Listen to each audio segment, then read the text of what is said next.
ہر قسم کے روحانی جسمانی مسائل اور وظائف کے لیے نور شاذلی چینل کو سبسکرائب کریں۔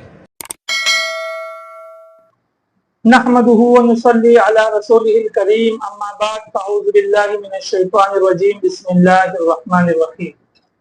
ہر انسان کو زندگی میں کسی نہ کسی چیز کی حاجت ہوتی ہے، چاہے وہ غریب ہو یا امیر ہو۔ اسی حاجت کو پورا کرنے کے لیے یہ مختلف وظائف کی تلاش میں ہوتا ہے۔ آج اسی وظائف اور اسی مسئلے کو لے کر ہم آپ کے سامنے وظیفہ پیش کرنا چاہتے ہیں۔ ہمارے اس چینل کا ایک مقصد ہے، اور وہ مقصد یہ ہے کہ کسی بھی قسم کے مسائل یا پریشانی کے لیے جو وظائف دی جائے گی تو دو قسم کے وظائف آپ لوگوں کو بتائی جائے گی۔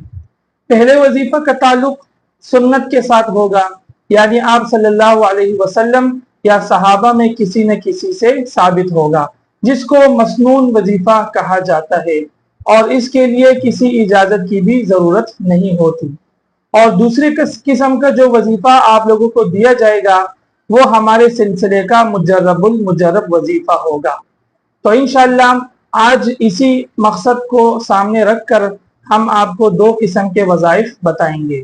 یعنی کسی بھی قسم کے حاجت کو پورا کرنے کے لیے، چاہے وہ پریشانی کی صورت میں ہو یا کاروبار کی صورت میں ہو یا شادی کی صورت میں ہو یا کسی بھی قسم کی جو بھی جائز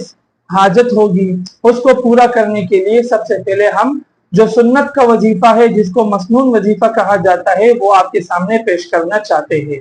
لہذا حضرت ابو دردہ رضی اللہ تعالیٰ عنہ فرماتے ہیں کہ جب بھی کسی انسان کو کوئی مصیبت پیش آ جائے یا کسی بھی قسم کی حاجت ہو اور وہ چاہتا ہے کہ وہ حاجت پوری ہو جائے، تو وہ اس دعا کو سچے دل کے ساتھ پڑھے تو انشاءاللہ اللہ پاک اس کی حاجت کو ضرور پورا فرمائیں گے۔ اور وہ دعا یہ ہے، حسبی اللہ لا الہ الا ہو علیہ توکلت وہو رب العرش العظیم۔ اس دعا کو 7 مرتبہ صبح پڑھے اور 7 مرتبہ شام کو پڑھے، اور اگر تیز اثر اور جلدی فائدہ دیکھنا چاہتا ہے تو وہ اس شخص کو چاہیے کہ ہر نماز کے بعد 7 مرتبہ اس دعا کو پڑھے،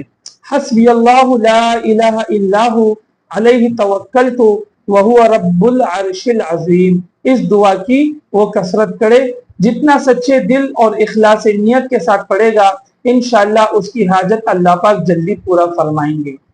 اس کے بعد دوسرے وظیفے کی طرف چلتے ہیں، جو ہمارے سلسلے کا مجرب المجرب وظیفہ ہے۔ ہمارے استاد محترم نے بھی ہمیں ایک مرتبہ یہ وظیفہ ارشاد فرمایا تھا کہ کسی کو بھی کوئی سخت مشکل ہو یا کوئی بھی حاجت ہو اور وہ چاہتا ہے کہ وہ حاجت جلد از جلد پوری ہو جائے، تو اس کو چاہیے کہ سورہ مزمل کی تلاوت کرے 11 دن تک 7 مرتبہ، روزانہ 7 مرتبہ سورہ مزمل پڑھے 11 دن تک پابندی کے ساتھ، اور 11 دن کے بعد وہ اپنے معمول میں روزانہ 1 مرتبہ سورہ مزمل کی تلاوت کرے۔ انشاءاللہ یہ اس وظیفے اور اس سورت کی تلاوت کی پابندی کرے گا اور اپنے حاجت کو سامنے رکھ کر کرے گا، یعنی جب بھی وہ سورہ مزمل پڑھنے بیٹھے تو اپنی حاجت کو سامنے رکھ کر پھر وہ اس سورت کو شروع کرے، تو انشاءاللہ بہت جلد اللہ پاک اس کی اس جائز حاجت کو پورا فرمائیں گے۔ لیکن سلسلے کے وظیفے کے لیے جو بھی میں نے ابھی آپ کو بتایا، اس کے لیے اجازت ضروری ہوتا ہے، اجازت شرط ہے۔ اگر بغیر اجازت کے کوئی کرے گا تو کسی قسم کا بھی نقصان ہو تو ہم اس کی کوئی بھی ذمہ داری نہیں لیتے،